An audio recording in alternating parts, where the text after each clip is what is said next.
Tatapos lang namin pakain ng aso, guys. Ayan na sila.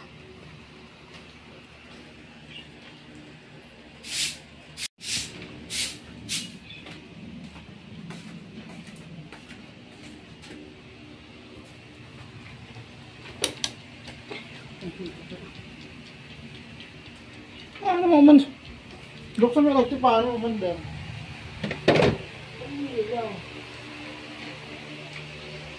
Ano mo Togi? Oh.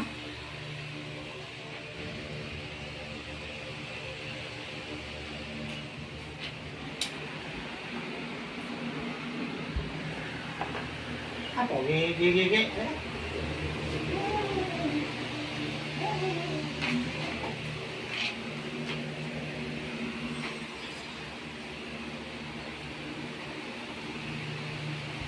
Parang si Ayay. Hindi ka na tumayo, ay. Agoy. Magpakat ka na uli. Ito po yung aso namin, lumpo. Paborito po yan.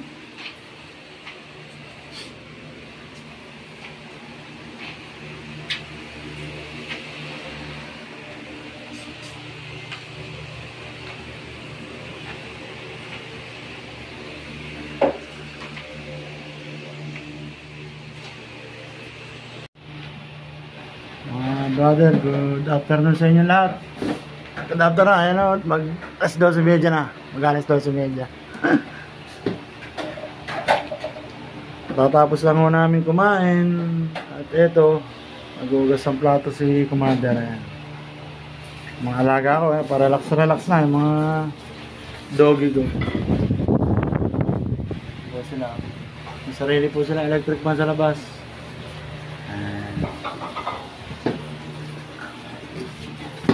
Salamat po pala sa mga subscriber ko. Sa mga hindi pa nagsasubscribe, pa-subscribe naman po. Kami siya at gagandahan po pa ho namin at gagalingan yung pag-vlog namin na to. Pasensya na kung minsan hindi kami nakakapag-upload kasi nung nakaraan maulan, hindi kami nakalabas. Pag maganda naman ho panahon at hindi na rin ho kami masyadong nakakalayo kasi paulan-ulan, sunod-sunod ang bagyo. Kaya dito lang kami sa malapit. Siguro pag medyo okay na yung panahon, yung aso ko sa Ivy. Karamihan ho sa mga aso ko, mga ano ko yan, yung mga ampon ba, pulot ba, kalisada. Nakakaawa naman. Ito, aso ko talaga to yan. So yan, ito mga to karamihan, halos iba kasi yung mga dati kong aso, wala na. May edad na kaya ito mga ito, nakakalaman ng aso ko to ito rin eh. 11 years na to, o 10.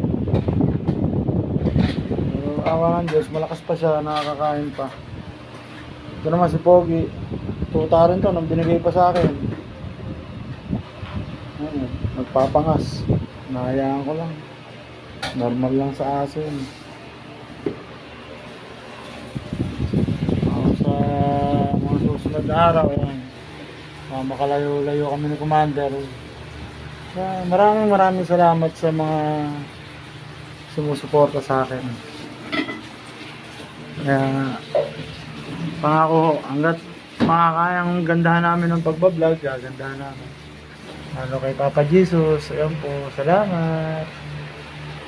Kay Padre Teo, ayan, nakangiti siya. Salamat po. Salamat sa inyong lahat. Hinihintay ko lang matapos si Commander. Maya susundo ako sa anak ko sa Eastwood. Sinusundo ko yun pag tanghali. Tapos sinahatid ko ng madaling araw. Alas 2. Pagdating mamaya, alauna, susunduin ko siya. Kasi syempre panahon ngayon mahirap sumakay. bago makauwi. Ubod ng traffic ko sa Ortigas eh. Sa Ortigas ko kami dumadaan pag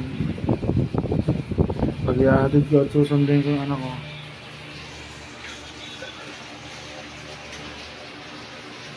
Siguro mga alas 2 bago magtunan, dito na rin naman kami. Tulad nyan, di December, ubod ng traffic. At sa magparot pa rito, traffic, wala. Kadikat na ng ano yun.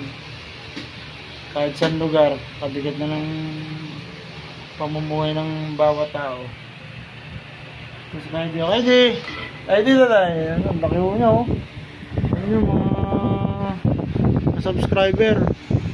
Nung nakakuha ko to, tuta. As in tuta. Tahimik lang talaga siya. Tahimik lang, hindi umimik. Kaso pag nagalit to, nakakatakot. Talagang para siyang ano, pag nakakagat eh, sa laki ba naman? Ang laki, hindi ko alam na lalaki ng ganyan. Mga aso kayo maliliit lang naman. Ang laki, ang taas, ang taba. Bait naman siya. Parang ako lang. Pogi! Pogi! Pogi ko. Ayan, pogi ko aso. Pogi, hello! Hello!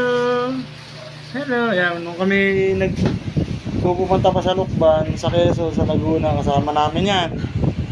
Pogi, naglalakad pa siya nun.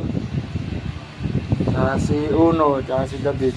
Si Uno, tulog na tulog. David, ito. Medyo sulog-sulog na. Kaya kami nakakalabas. Sa malalapit lang. Nakakalabas pa rin. Pero hindi katulad dati na linggo-linggo. Kung saan may magandang resort, falls, pinupuntahan namin ni Commander yan. Meron nga kami pinapalang puntahan sa Royal din. Mga nyo lang at makikita nyo. Sigurado ako pag nakita nyo at napanood nyo sa video ko na yun, pupuntahan nyo rin yun. Ang ganda. Tagal ko nang nakikita yun, mga pinupuntahan din ng mga nagbablog. Pamilya sila. Anong minsan nagpunta kami ng misis ko sa Real, hindi kami nakadiretso ron, hanggang ano lang kami, hanggang Nonok Falls. Pero malapit na yun din, nagpasa lang konti. Nagpunta lang kami ng falls sa Nonok.